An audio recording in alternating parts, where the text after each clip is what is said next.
Hey, you've caught this part of the video. You've caught the live, unedited edition. Home Gadget Geeks. It's Thursday night.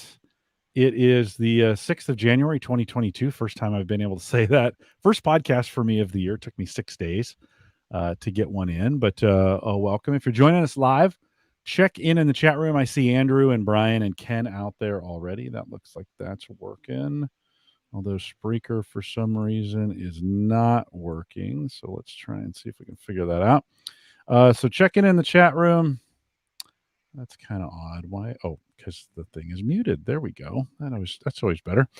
If you're listening live, come out and check in the chat room. We'll see you. My wife's headed out to see the grandkitties. She's embraced. My kids have. We only my oldest has children yet. All the other ones have cats. So she just goes over there to see the grandkitties. So the grandcats, the grandcats I like is how the grandkitties, as we call them. So we're kind of a big. She's gone. They're kind of a big cat. I'd rather have a dog, but they won't let me have one of those. Aww. So Aaron's with me tonight. Aaron, thanks for coming out. We're waiting on Uyghur. I don't know if he's going to show, but Aaron, thanks for coming out. Appreciate it. I'm always happy to be here with you guys, Jim. And even if it's just the two of us, we'll talk all kinds of awesome tech and yeah, we got a lot of stuff queued hopefully up. entertain people. I think so. What are you drinking tonight? Tonight I've poured myself a delicious Sky Vodka Martini with a twist of lemon because it's so freaking cold where we are. Just a little hint of the tropics helps. We discovered it's so cold where you are. It's where Fahrenheit and Celsius meet. So you're like at so negative far 39. down the chain. Negative 40. Negative 39. That's just unreasonable. It is unreasonable. Thank you for recognizing that. It is unreasonable. Yeah, it's just too cold. I mean, you go outside and you try and take a breath and your nostrils stick together and everything freezes. And, our dogs can barely stand it outside long enough to just do their business and then come back inside and they're up on their paws and everything hurts and it's burning cold. Unbelievable. We'll get wind chills that cold. We get down to about air temperature of about 20 below and Fahrenheit. And so it gets, but then with wind chills maybe, but it's been a while. I mean, global warming I thought it's kind of fixed all that. Now apparently it hasn't fixed it for you. I am drinking some Point Rider bourbon, which I have been with a little twist of orange in it. By the way, if you haven't done bourbons and oranges, I know that's two of the ingredients. It's like the old fashioned, right? Yeah, it's two of the ingredients for an old fashioned. But if you just do it with a twist and then rub that rind, it takes any bourbon and just picks it up a little bit for you. And so we've been doing that lemon. You can do lemon and bourbon too, the same kind of thing. Mm-hmm. What do you use? For your lemon, what do you use? Is it just the rind, or did you cut the lemon? How did you do the lemon for your drink? Oh, you muted somehow. Let's see. Or Aaron, your earbuds. I can't hear you. Sorry. Did they disconnect? Did the batteries go dead? No, can't hear you yet. Good. I'm glad this happened now. We may have to have you grab an old school pair of wired earbuds if you have them. No, nothing. Oh, you're muted on unmute. You're muted on StreamYard. Unmute and let's see. Go say something for me. There we go. No. How about that? Yeah. Yeah, but I think we're back on your Mac, which is fine. Can you hear me? Let's see. I can hear you. Okay. So, and I'm here. I think I'm hearing you through your Mac mic at this point.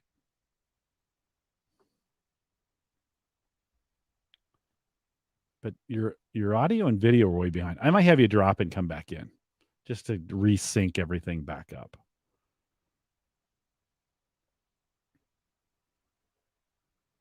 Yep, there we go. We'll have Aaron back here in a second. This is why it's good to do this in a pre-show scenario. So everything was fine. It's just that's why I'm not a big wireless fan. I'll just be honest with you. It's not my favorite way to go in podcasting, just for those just for that reason, is that it always seems like you're right in the middle of something and the batteries go out, or Bluetooth is not the most stable thing in the world. John, welcome. Andrew, good to see you. Brian again. Alex, good. Thanks for coming out. Joe, sorry that you're in COVID quarantine. I've ran into my first case, not me, but a friend who ran into his first case of the flu in 2 years. I haven't really known anybody that's had the flu in a while. So flu kind of went away during COVID. Okay, let's get Erin back. Say something for me. Hello. There we go. Yeah, you are back. That's weird. Huh. I'm sure it's Bluetooth. Bluetooth is not a nice player in this space. No. So hopefully. And honestly, the AirPods are not. I mean, they will switch on me from device to device. So my guess is that's what they happened, or that's what they did just now. Yeah. Something grabbed a hold of them in the process. Well, we can always edit those parts too if that happens during the show. Sorry, Jim. So no worries. So so a little Point Rider bourbon. I've been looking for a good bourbon that is not, because during COVID all the prices shot up, and so the regular $24-$25 bourbon I was buying went up to $35. And so I was like, and I'm still buying it, but I was thinking like, man, I'd sure like to find a new bourbon that would be a little bit cheaper. And this Point Rider, I think I got for $15.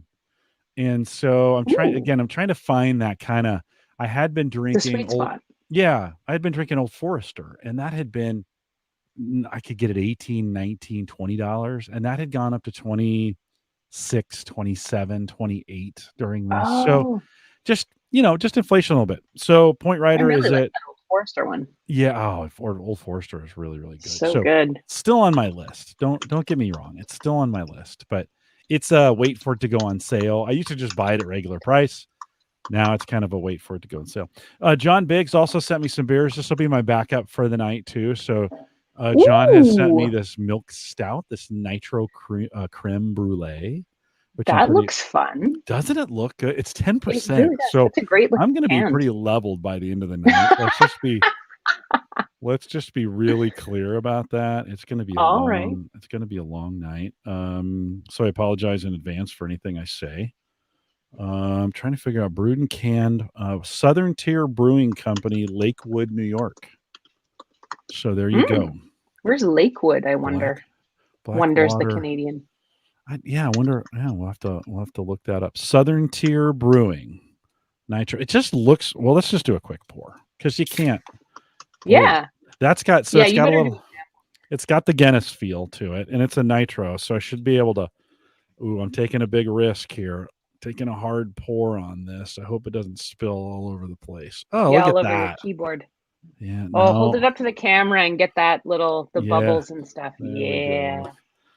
That is a full nitro experience there. You got to love that, right? That looks good. Go full screen on this just so you can look at that. John, thank you for sending those beers. 2 of 4, 2 in the series. He sent one last week. It was just absolutely delicious. I'll have to have a little taste of this too. Tell us more. Wow. That's really good. That's like a milkshake. That's really good. Oh. Yeah. Yeah, this is, oh my gosh. Maybe the bourbon's getting pushed aside tonight. Imperial Milk Stout. Yeah, well, or saved for later. That's true. If it's not on the rocks, you can save it for later. And I'm a neat, I like it neat as it is. So, guys, thanks for coming out. Appreciate it. Yeah, sounds like just reading the chat. All right, good. Well, Erin, let's Mike something. Let me just do one last check of his. Maybe he told me he was out, and he might have said, "Let's see what I'm going to do together." Hold on, Mike. I think I'm out. I thought we were off. No, that's not what that was from earlier. I don't know. So, Mike, we miss you already, and we'll get this thing done. Let me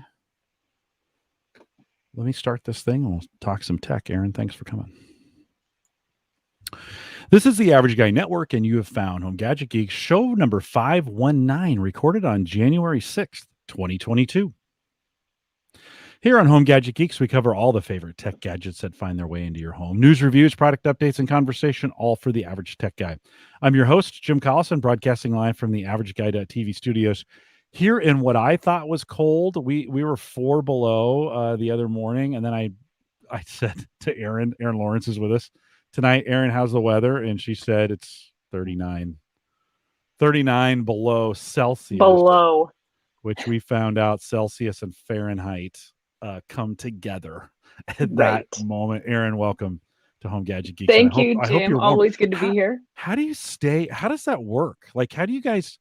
You must have to have insulation that's like 8 feet thick in homes and stuff. Is it just everything is built that way? Well, the furnace basically never shuts off, so for starters, there's a wood burning stove. Do you, or just natural gas? Or how do you? We renovated and had to remove it, so we no longer have that. But we do have a gas stove elsewhere in the house, and sweaters and blankets and extra blankets at nighttime. And I've got a smart thermostat that generally will set the temperature a little lower overnight, as you want a smart thermostat to do. But we have to turn that off right now because it's just too freaking cold for that. And it gets too cold in the house for it to dip and you not to notice it. Yeah. I would, one side of the house is really cold. It's over the garage. Mm-hmm. And so, and the garage stays just a little colder than everything else. And so that room has electric blankets in it and some extra, just for the nighttime, just for nighttime comfort. So I just can't, you just got to be ready for 40 below. Like you can't mess around with that. Got to have those microwave hot packs. We will often go to bed with 2 or 3 of those in the bed and then kind of get in and get under. And I mean, that helps a lot. I actually forgot about electric blankets. Yeah. That's a really good idea. Yeah, no, they're helpful. I run a little warm, so even on a cold night with extra blankets, I'm fine that way. Yeah.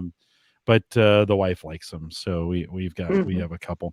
Well, we're glad you're safe. Stay safe. Hopefully it'll warm up here a little bit for you, but we appreciate you coming out. Couple reminders, if you're listening. One, don't forget we're now premiering these Home Gadget Geek episodes Saturdays at noon Central on the YouTube channel. If you go to the averageguy.tv/YouTube, it'll take you to that. Subscribe so you don't miss one. And then on Saturdays, we get together, Saturday afternoons, we get together, just kind of watch it again. And I can actually chat a little bit more because I'm not having to worry about what's going on the show. And so if you want to join us, if you're a regular, well, even some of the regular listeners that come out on Thursday nights have been joining us on Saturdays, Saturday noon Central on the YouTube channel, the averageguy.tv/YouTube. And then don't forget, Mike has asked that we do a post-show Discord, like audio Discord. We're going to do those the last Thursday of every month. So January 27th, 2022. If you want to join us for the live show, after the live show, we'll all move over to Discord and kind of just do a Discord hangout. We're going to give it a try and kind of see how that works. So if you want to join us on the 27th, you can do that as well. Erin Lawrence is with us. And Erin, it's CES time. How's Las Vegas? Oh, sad violin. Even at -40 though, do you think would you rather be home than in Vegas even at -40? No. I think I'm thinking now, like, even desert winter temperatures in Vegas would have been a good idea. Yeah. But COVID and everything else, I just decided that it probably wasn't worth the risk to attend one of the largest events in the world, not just tech world, and kind of threw in the towel on going in person, opted to cover a lot of things remotely, which we're all really good at now. So yeah, I think the weather would be better in Vegas, but my chances of maybe catching the old Omicron might be a little higher. So a little bit. I'm happy here in my little tiny square box world. It's hard to believe it was just 2 years ago that what may have been the very first super spreader event here in the United States, which was CES 2020. And so, you kind of, and no accusations. It is what it is, but it's weird to think that was just 2 years ago. because it feels how like, things have changed. I know, it feels like a lifetime. We always say as we get older, you're not getting any older, but as I'm getting older, we always say, "Oh, time goes so fast." Well, thank goodness for COVID, because it slowed it It right feels down. like it, doesn't it? Right? Yeah. Right? I mean, all of a sudden you're kind of like, It's Groundhog "Oh, Day every day, right? yeah." You're like, "Oh, this isn't so bad." Have you felt like you've been able to cover CES pretty well remotely? And would that have been different 2 years ago if you were trying to do it remotely in 2020, or even 2019? Do you think it would have been harder? I do. I was at the 2020 event. It was the last time I was there in person. And I mean, it was great, and in 2020, we weren't set up for this kind of stuff. And then when the pandemic hit, I think everybody got really good at Zooming, FaceTiming, and everything else, and doing all the remote work within the space of a couple of months. So last year's CES was completely digital, completely Zoom, virtual events all the way around. And this year was kind of meant to be a hybrid. I think they were thinking that about 80% of people would show up and do the in-person thing. And I was one of the people that was fully intending to come to Vegas and show up. And in the week before Christmas, you just saw major brands dropping out. LG dropped out, Amazon dropped out. And then so many, of those more mid-sized to smaller brands started dropping out as well. And I just thought, at this point, we're all really good at this virtual digital thing. So can I get the press releases and the information and find out what's going on through my inbox? Oh, I can? All right. Well, why don't I just stick it out, and hopefully this will be the last year we have to do this. But I know there's a couple people I know that are there that are covering it in person. And one of them sent me a short video of one of the events they attended, which is at the new Las Vegas football stadium. So the video goes like around the stadium in this panorama, and there's, thousands of empty seats. And then it comes back around to what's right in front of them. And there's a small folding table with a handful of products on them and about 10 people standing around the table. And that's it. So, I mean, even those who are there think it's a little bit almost on the like spooky side. Yeah. Yeah. No, it's been a lot of years. I think the last one I went to was 2015 or 2016.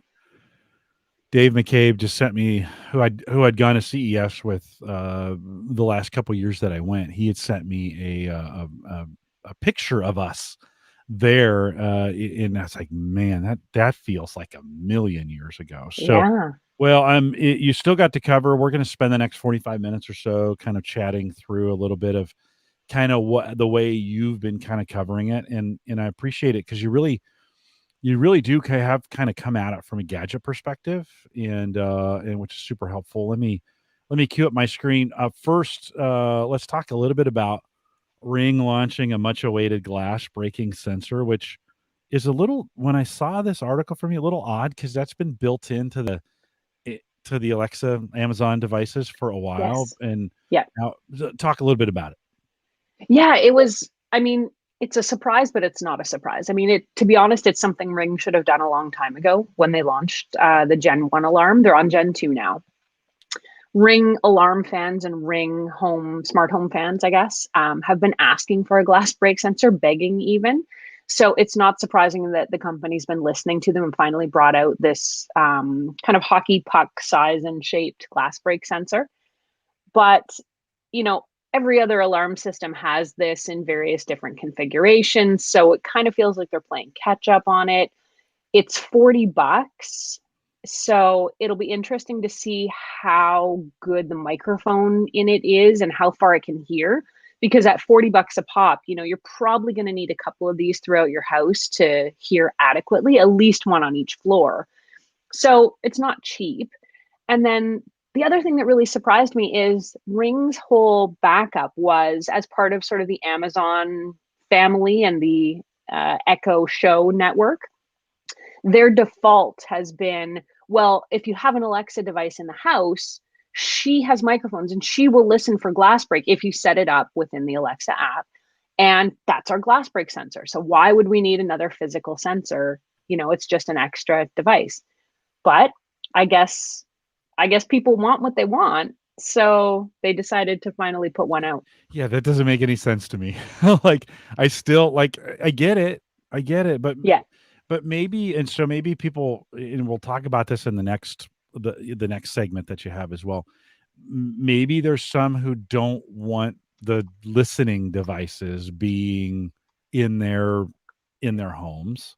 They Mm-hmm. like the security of, and they're in the Ring ecosystem, and maybe I just can't imagine the intersection of those two circles being that big, though, right? And so, and like you said, for $40 a pop, I mean, during Christmas time, you could get any of the dot devices for $50 or 20 Yeah. bucks, right? In some cases. And so I don't, yeah, like you, I kind of go, Yeah. well, this may be one of those devices that gets announced and then and either never ships or doesn't ship very long. So I would think if you're Exactly. in the market for this, you should probably buy it right away, because Buy it now. Get it while you can.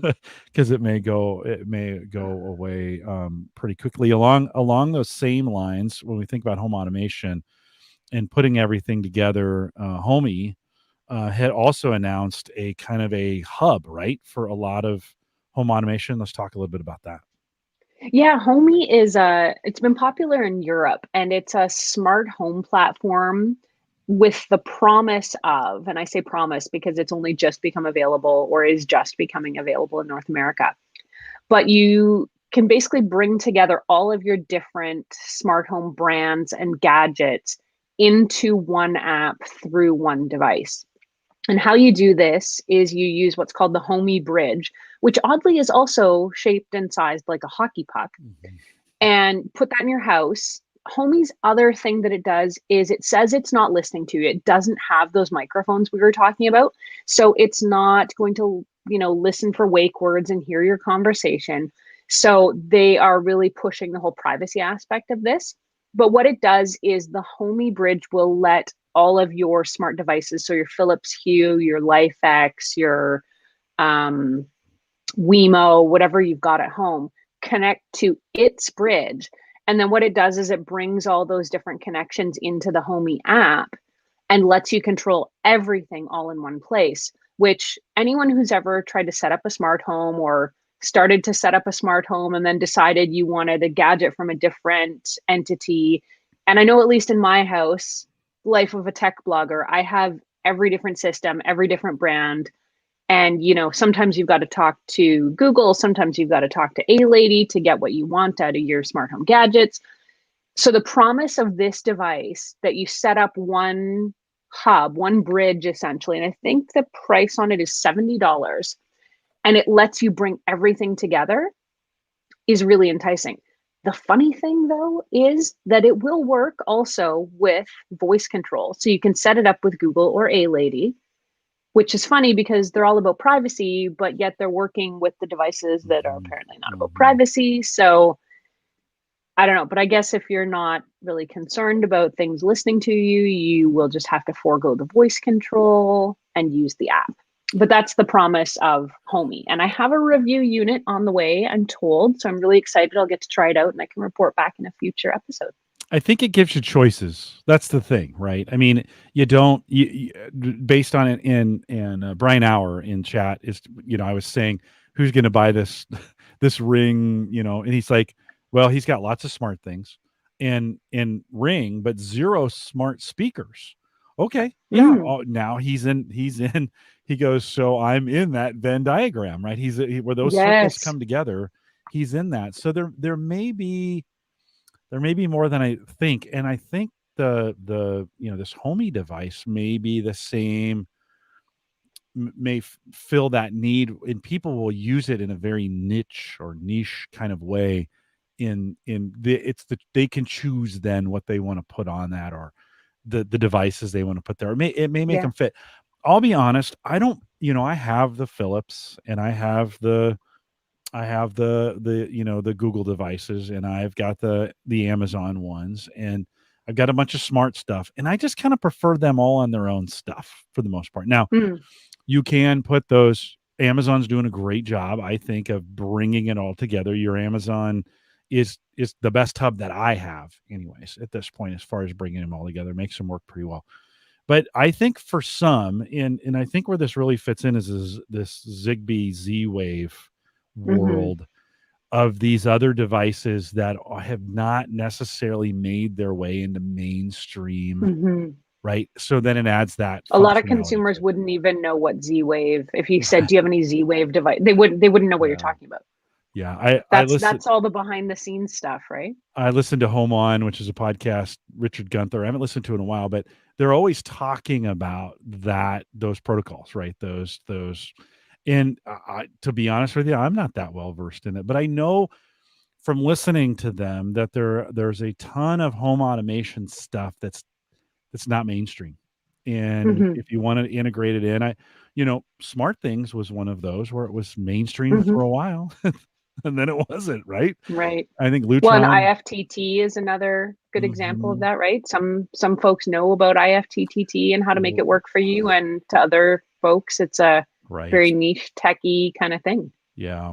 Alex English in the chat says for $20, it'd be a no-brainer for that glass break sensor. So half the price of what they're going to sell for. Alex, you might want to watch the deal. Set a Slick Alert deal, or Slick Deals alert. There we go. Set a Slick Deals alert for that. You may see those. I'm going to say March or April time frame. I just don't. I would think those aren't going to sell very well. But yeah, so we've been talking about. We kind of did a home automation show back in the fall, and I kind of came to the conclusion it's still too hard for the average person for that part, right? It's just, and you do a lot of that, right? And you're good at it, but do you get in a situation where you struggle and you're like, this just oh my god, all the time. There's I did a bunch of videos on my YouTube channel, which is Erin Lawrence TV, if anybody wants to take a look, but about how to set up certain things with A-Lady. So how to do video calling, or how to drop in, which is sort of like a room-to-room intercom system, and a whole bunch of those things. How to create a group call, for example. And I'm not even exaggerating. It took me days to figure it out, trial and error, write it up, then try and explain it, for example, to my in-laws who are in their, late 70s. Like, yeah, just follow these 10 steps on your A-Lady device. Yeah. And they were just mystified. So, I mean, I had to go over to their house and do it just so that we could have a two-way conversation. And, if anything ever happens with that connection, that's it. We're done. Like, I'm going to have to go over and perform tech support again. So a lot of these things are not super easy. And if you have the patience to figure them out and to follow some of those step-by-step how-tos and videos and whatnot, that's great. But they're not as intuitive as they really should be, in my opinion. Yeah, I agree. And man, don't let your Wi-Fi go down in the middle of it. No. Right? Habitat has been, and we've had them on the show. We've talked about, they've tried to be that hub as well. And their spot is to say, we still work even when your internet doesn't, which is, another drawback. That's a great premise, right? Yeah. No, a big drawback to home automation. By the way, Habitat, if you're a listener and you're in that ecosystem, they had a lot of good deals going on over Christmas. So if you seemed like everybody did, if you haven't upgraded on that, you might want to check into it as well. Erin, last time you were on the show, we actually cost Ed Sullivan a whole bunch of money because you said buy a robot vacuum cleaner. He did, because you told him to. Damn it, Ed! I did. You did. You should have waited. It's okay. let's talk a little bit about this one. So Ecovac, the Deebot X1. That sounds pretty impressive, but and I'm assuming at this point you haven't got to see this one, but this was a CES release as well, right? Definitely. So I've tried a few Ecovacs bots, and full disclosure, I will say I've done a couple of sponsored posts for them. They've sent me the vacuums and asked me to promote them, or at least share what the bots will do. This one just came out at CES. So the X1, there's 3 versions, I guess, of this bot. But the key thing here that it's got is it not only empties out the dustbin, which a lot of them do right now, to be honest. This one also will empty the water tank in the built-in mop and refill it for you. So they're finding a way, these manufacturers, to take care of a lot of the humdrum tasks, I guess. I've got a couple of robot vacuums that I've tried in the past where if you don't empty the onboard dustbin, the one that's inside the actual bot, and it keeps going out and cleaning, it essentially can't pick anything up. It just gets stuffed so full that it's useless. So you finally open up the back, you're like, oh my God, it's overflowing. You empty it, and then, it'll start to clean again. The great thing about these auto emptying bots is that when they're full, they just go back to their base station, they evacuate the inside, and then they go back out and do their cleaning again. The X1 here, this Ecovacs one, will do essentially the same thing with the mopping. So it'll take out all the debris, it'll refill the water tank, send it back out, and then you don't essentially have to worry about a thing for, if not weeks, I'm not quite sure what the time frame for it is, at least for several days. So that's pretty enticing for anyone who's ever had a robot vacuum that is not performing services according to plan because it's full or empty in that case. They're billing the vac as no digital assistance needed, or that's your title. Does it? You really can talk right to it? Yeah, so it's got this new, I think it's called natural language processing engine that lets you speak directly to the robot. And I'm not sure. I haven't gotten hands-on with this one yet, so I'm not sure if there's a microphone in the base station or in the robot. But whereas now you can ask your digital assistant to ask your robot to clean the house or to clean whatever room, it has room-specific cleaning, as a lot of them do. This one lets you talk directly to it. So it's actually kind of an interesting step in that it eliminates the need for Google or A-Lady to be in your home. So we were talking about that whole privacy thing. I mean, I guess this robot is listening to you, listening for your commands. So I'm actually really curious about how that works and how well it works, because anybody who had a first generation Google or A-Lady device knows they were pretty imperfect in those first couple of generations, and would become very confused and weren't sure what to do. So assuming they've used those years of tech smarts to get this voice natural language interface right, this could be really cool. Yeah. Well, I think we're getting to that point. You can kind of embed that as a service in just about everything, right? I mean, we're to that point. It's fairly mature. You said, Ed, you shouldn't have bought it because maybe you would have saved him some money, but at $1,500, pretty expensive vacuum cleaner, right? This is a very expensive cleaner. Now, I think it might have been iRobot that started this off, where they had the vacuum bot and then the mopping bot. And then, the follow-up generation of that was that they could work together, and the vacuum would go out and then it would essentially tag the mop in, and then the mop would go out and clean up. And so you had to have two bots, and then they'd, take hours to clean your house. The new generation of bots will do both simultaneously, which I think is super smart. So you got to pay for that technology somewhere, I think, Jim. And, $1,500 for the mop, the vacuum, all the maintenance. I think the water tank in that one might be close to 4 liters. I'm not sure how much that is in gallons. Sorry. But that's a lot. It's a lot of water. So not surprisingly, very expensive. I do think, though, speaking of sales, it's definitely going to come down, probably close to next Christmas, I would say. I think everybody's making the same looking vacuum cleaner. Like all of these, we saw all the same kind of vacuum cleaners uprights until Dyson kind of came along and was like, let's rethink the vacuum cleaner. And then, of course, Shark and all those, and we got some innovation on it. When I look at these now, they all look the same. They're all round. Yes. They're all the same size for really no good reason. Like you think about it, you're like, well, yeah, maybe to be able to get under furniture and some of those kinds of things. But is there a reason they all have to be 12 inches or 14 inches or whatever they are, right? Do they all have to be? I'd kind of like to see, I actually think they're too small. Like this is a device that when I get my vacuum cleaner out and running it, I'm expecting noise and suction and like cleaning. And I think I know they say they're kind of powerful, but I mean, how much power can you really get in a little puck? right? I'd like to and see that's the some. thing. Go ahead. Yeah, go ahead.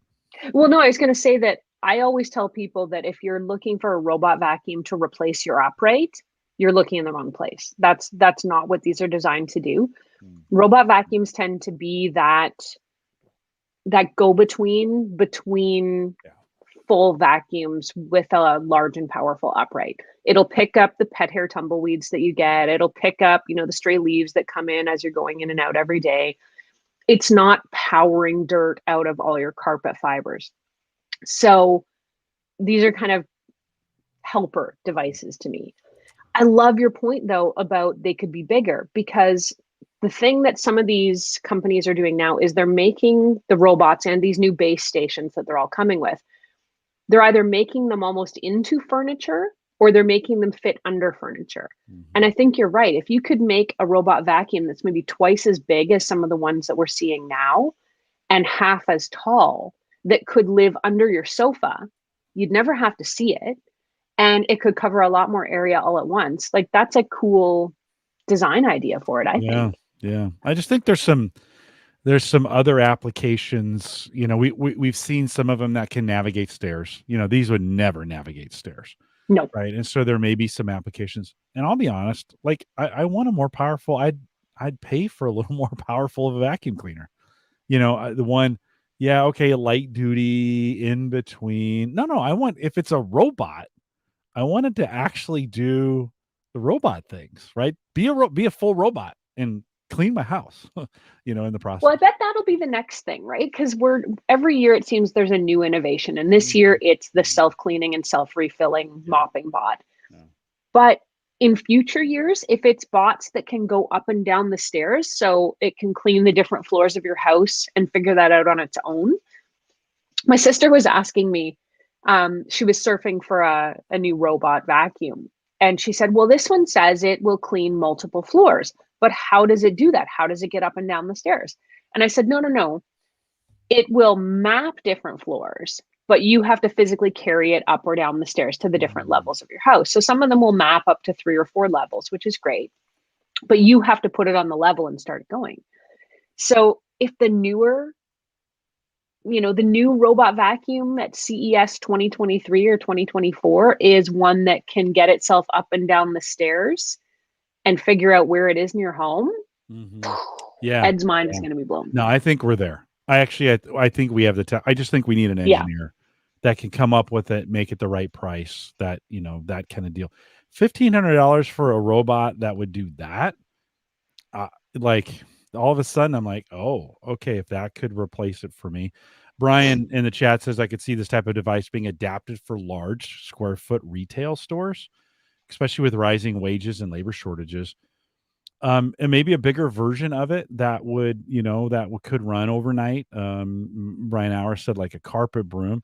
Brian says one designed to clean the wood shop or a garage, right? A little more industrial, that could handle kind of shop vac style. Vacuum. Andrew says vacuum the carpet and then go out and mow the lawn. That's not, hey, for me, that's not would be such probably.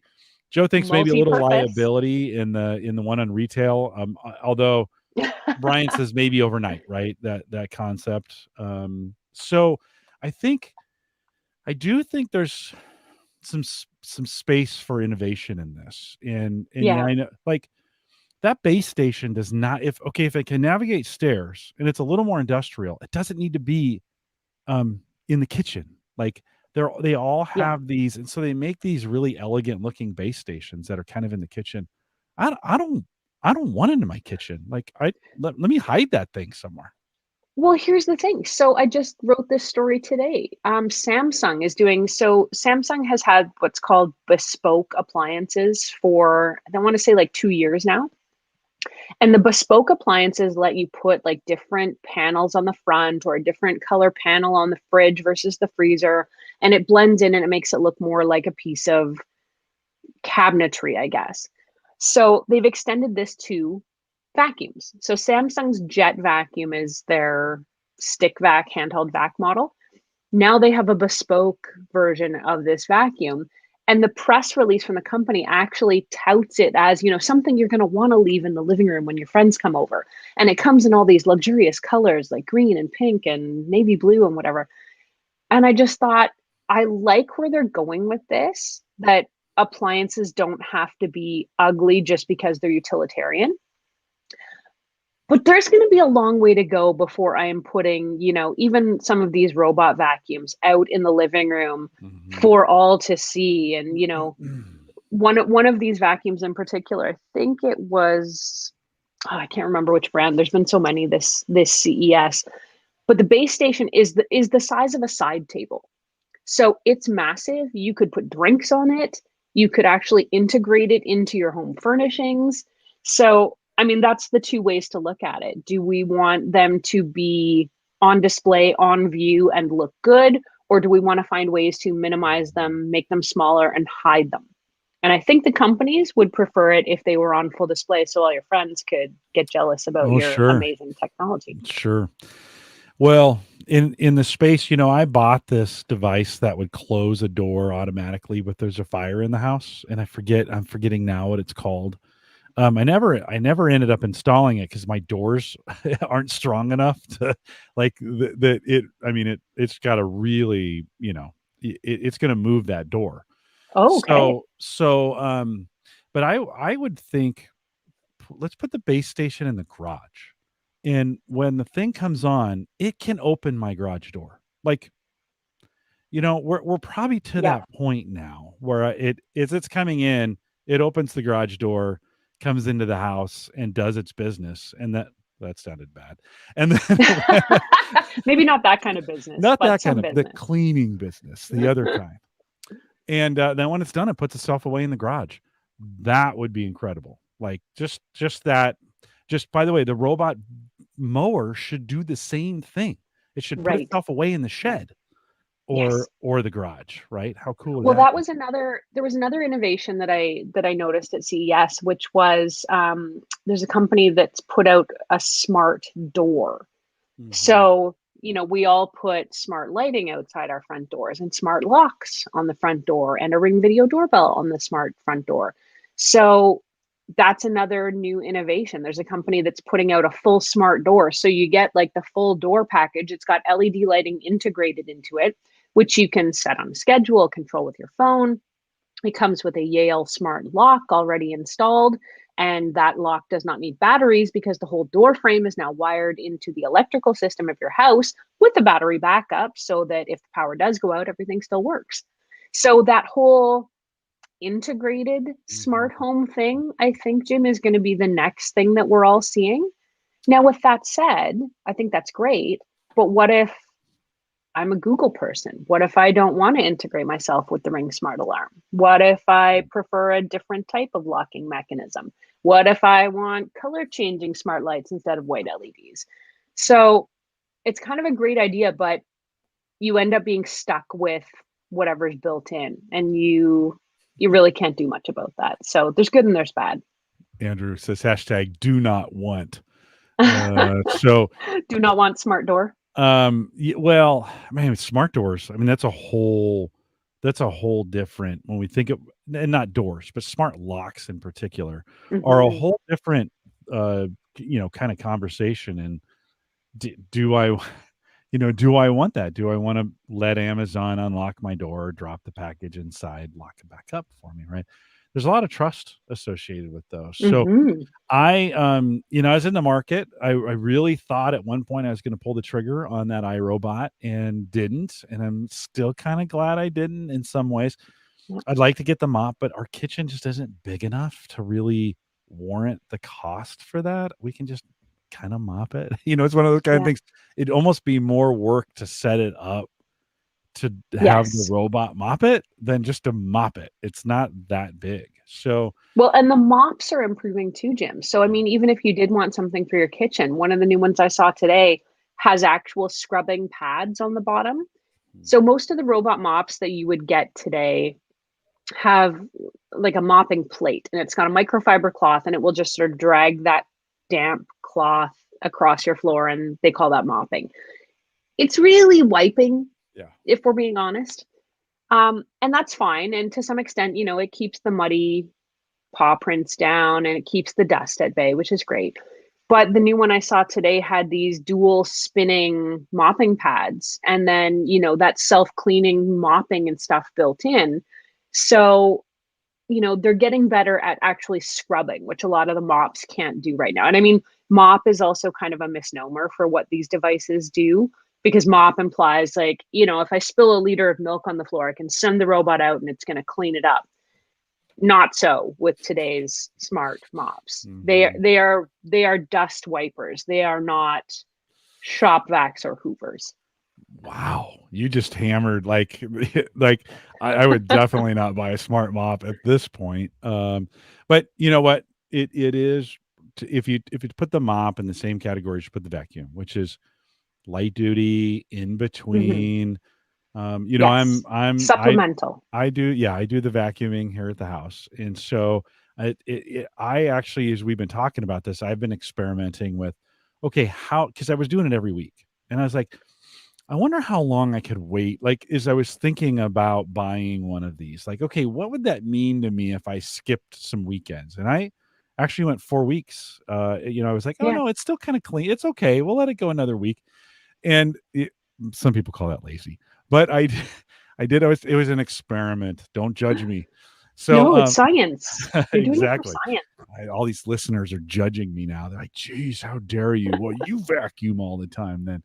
So, but it did get me to see that, like, okay, even going a month, we just don't have that much need in the way we traffic our house to the robot vacuum cleaner would be okay. It may actually extend it to where I only have to vacuum every 6 weeks as opposed to once a month or whatever. Right. So I don't know. I'm you know what I will say though?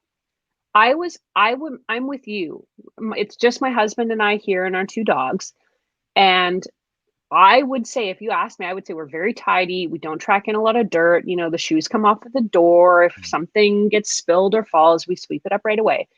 So when I first started reviewing robot vacuums, I thought they're not going to be helpful here.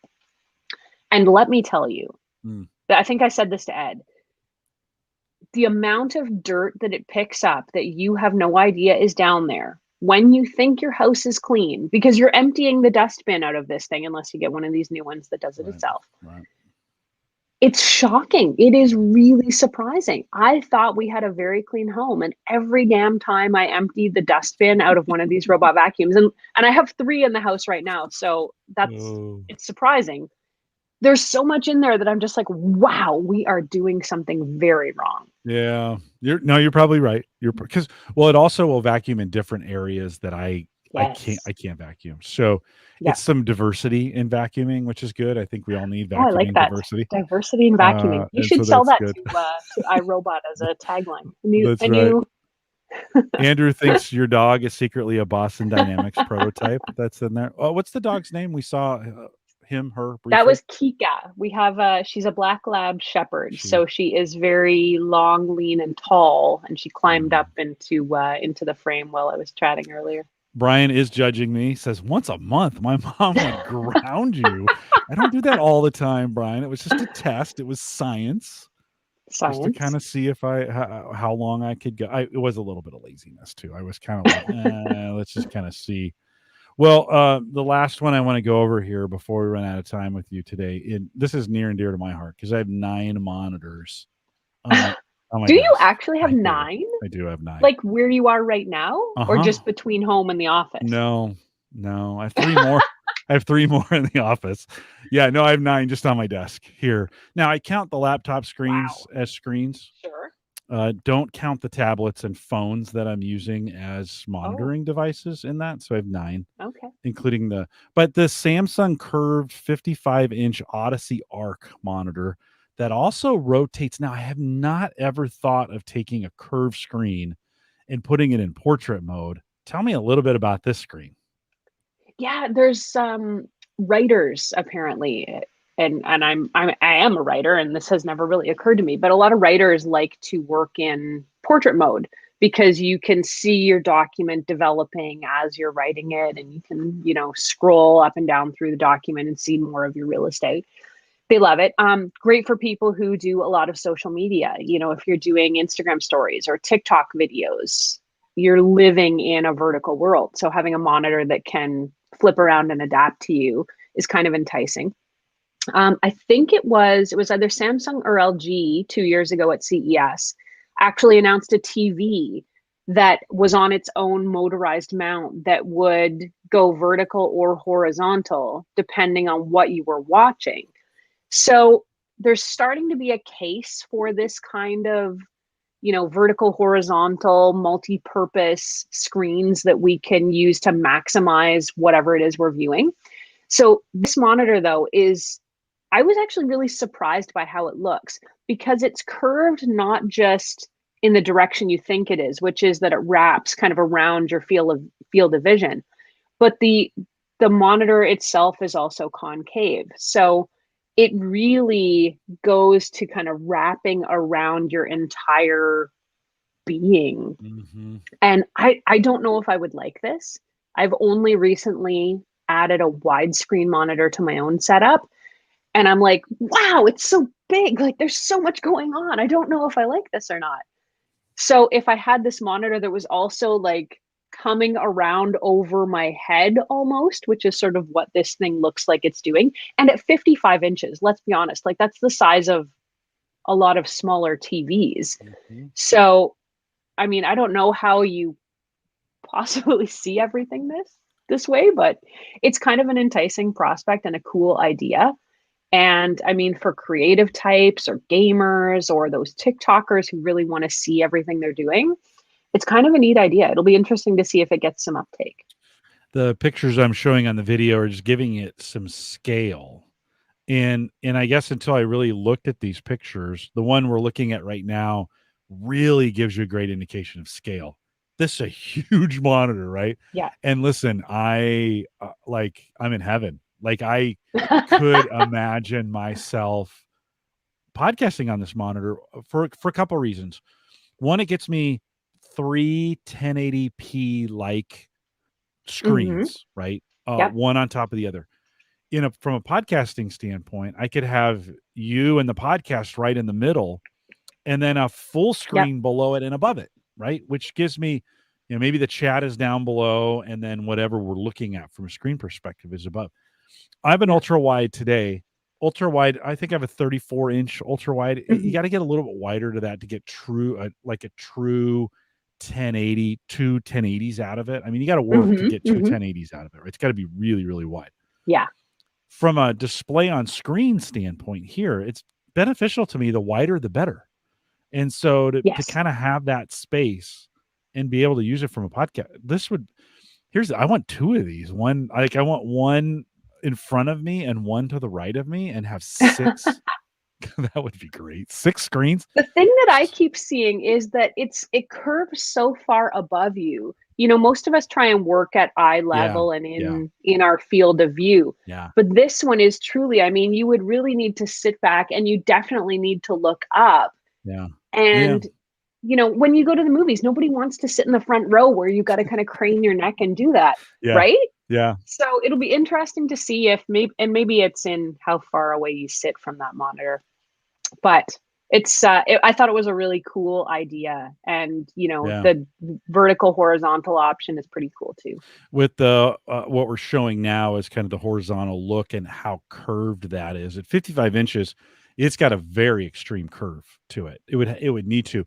It's would shaped almost like a boomerang. Yeah. This would almost be okay. So to be as crazy as I'm going to be, to have 2 of these or 4, where they actually kind of wrap around you, you almost get not quite 180.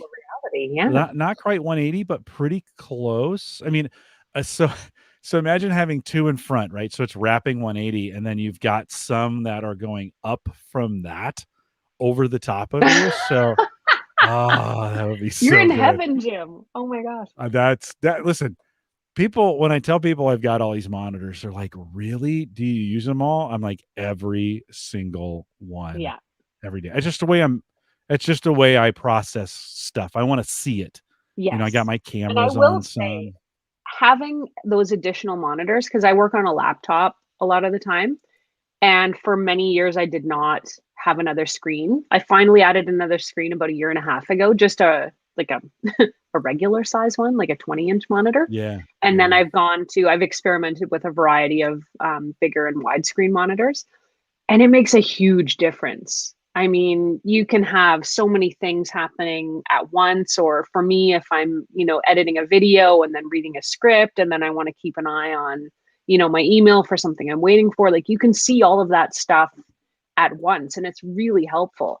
And it's really hard to go back to one small, 17-inch laptop screen after you've had all of that real estate. It's impossible. At work, I had brought home my Dell. I have a Dell ultrawide that I brought home during COVID. We just got them. And so I went, and they allowed us to bring them home. So I brought it home. I liked it so much, I bought my own, then took that back to work. And then I've actually have a 24-inch on a, that's on a swivel. You call that? A swivel. Thank you.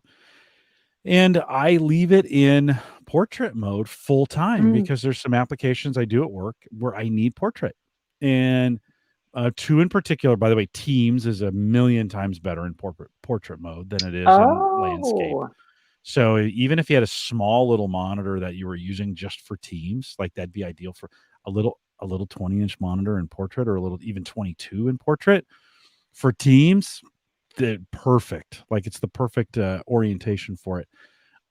So like I've left that, and our office is a little thin in people coming in. So it's not like anybody's jonesing for monitors at the moment. So I've got a bunch on my desk. It's super productive. And, I'm finding these different orientations to be very, very the helpful. Costs have come way down. I mean, it used to be you were spending big bucks for a monitor, and you can get, I think the LG, the 34-inch that I'm trying right now was about $300 or $400. Yep. And I mean, those aren't even the super ultra thin ones. I mean, if you want a 34-inch in that, half-inch thickness that's all glass, you're paying $1,000, $1,200 for that. But you can still get a good widescreen monitor for just a few $100. Well, and I think you can get in the 37 to 42 range. I think you can go $500 or $600 as long as you're not expecting huge resolution. This is where they get more expensive, right? The higher the resolution, the more expensive they're going to be. But I think you can even get a really, really, really good one. And let's say maybe like a 49. That may be too big. That may be too big. But 49, they're $1,200 or $1,300. And, you kind of think like, I mean, monitors last forever. And so you kind of think they really do. Yeah. Yeah. You're kind of like, well, okay, it's $1,000. I mean, you're going to have it for 10 or 12 years. You're going to have it a while. And it's going to be if you game at all, if you're doing any kind of monitoring from a productivity standpoint, if you're home working more at home than you're working away, I mean, man, that thing could pay for itself pretty fast. So and the new Samsung Frame TV, for example, and I think that's probably not the only one, but you can screen mirror your laptop or your computer onto the TV. So talk about wanting like a really big screen experience. If you just want to sit on the couch and do your work on the biggest screen in the house, that's already a reality. Yeah, I'm not sure that's great for me. Like have you tried it? Well, no, but I don't want it. That's crazy thing is I don't want to do it. Like I've thought about turning. You probably don't want to be working in that room either, right? Yeah. Like for a lot of us, work happens not in the areas where cooking and dining and hanging out happens. Watching movies, those kinds of things. Yeah. I don't know. That just doesn't seem. The part of it is maybe I haven't had a big enough, high enough resolution TV. I mean, I'm really still, I don't even have a 4K TV. You don't have a 4K? I do not. No. Jim. No. Well, okay. Listen, I only watch about 4 movies a year on the TV that I have. So I don't like my wife, what she's watching, it's good enough. Like and I'm down here. I'd rather spend money on monitors. Right. Because this is, to be honest, this is where I watch movies. Yeah. You know? Okay. So So not having a 4K TV at this point, it's fine. But I would, so going that big with that poor a resolution would be really bad. Yes. Yeah. Not worth it. But if you're going to ever upgrade, it might be a game changer for you. Yeah, no, for sure. And we're going to be doing some renovation, like old school renovation, like you guys have been doing down in that area. And so it starts with more construction type stuff. I got to replace some windows and do some painting and put some new stuff in and some wiring to kind of support what we're doing, but eventually it'll come around to the entertainment center. So maybe there's took me 4 years to get my Samsung frame TV on my wall. So okay. Worth it though. Worth the wait. I've got some, I know you got to go, but let me ask you one quick question before you do that. What do you, with all these things that are going CES, what are you looking forward to the most actually becoming a reality in 2022? Anything that you're really excited about that you saw? I'm really excited, unnaturally excited probably, but robot vacuums. I said it earlier. I kind of thought they were a bit of a gimmick and probably not worth getting at one point. And having had a bunch and tried almost every major brand out now, I think they're really cool. So I'm looking forward to trying out some of these new self-cleaning, self-refilling, and particularly the scrubbing mop that I was looking at today. So I'm excited about that. There's new smart faucets coming out that have not just voice control, but gesture control. So you can actually, but I'm not quite sure how this works, but like wave your hand in a certain way and it'll know whether to put out hot, cold, or warm water. That seems crazy. That's like danger. I talk with my hands. Like the water wouldn't know what to do. Stop, turn it off. And I'm spending more time than ever in the kitchen. Maybe it's safe for the shower. I'm spending way more time in the kitchen than I ever have because I'm cooking so much more. Yeah. And so and cooking robots. There's so many cooking robots out, which we haven't even been able to touch on. Yeah. Well, we'll have to have you back later in the spring to talk a little bit more about those. When you come back in the spring, we'll talk a little more about solar generators too. I was going to do that tonight. I didn't realize you needed to get out of here. So we'll have you back and chat a little bit about solar generators. Mike's been teasing me about them. I've kind of ignored him, but all of a sudden in the last couple of weeks, I've been kind of like, maybe there's a space in the house for some batteries, some solar panels, and not to have to go the full shebang to see the benefits of it. I'm still trying to figure out where that sweet spot is for this. Yeah. So maybe we can. It's in a camper van, Jim, but we'll talk about that another time. I made sure I got that hashtag van life on Twitter to see if I can get that. So next time we have you on, we'll spend some time talking about solar power. Erin, thanks for coming on. Appreciate it. Stay warm. Hopefully it'll start warming up for you there, and appreciate it. And sorry you didn't get to go to CES, but thanks for all the coverage that you did as well. Of course. And thanks for having me on the podcast. You bet. Thanks for coming. Have a good night. Take care. You too. For those of you staying around live, just a couple announcements as we let Erin go. A couple announcements for you guys going forward. First of all, thanks for all the chat. Andrew was spending a little time talking about bikes. Some of these things, you get a pretty good bike, and you get a pretty good video card. As we think about what's coming up in 2022, maybe video cards will be a little easier to find, Brian, for you in 2022. And and then Brian says to my statement about having using my hands to talk, all of Italy would run out of water if there were gesture based faucets available. Brian, thanks for that, for your thanks as well. And of course, Erin says, have a great night all. Thanks for listening. And Erin, thank you for coming out tonight. Appreciate that. A couple reminders on the way out. One, if you want to support us on Patreon, and always appreciate that.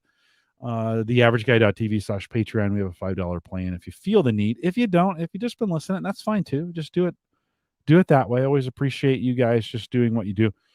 Join us in the Discord group. And if you haven't done that yet, a few of you just joined this week. But if you haven't joined us in Discord, theaverageguy.tv/Discord, like I said in the beginning of the show, Mike and I will be doing a Discord post show on the last Thursday of the month. So 27th of January, we'll be out there. So we'll do the show. We'll drop it. We'll head over to Discord.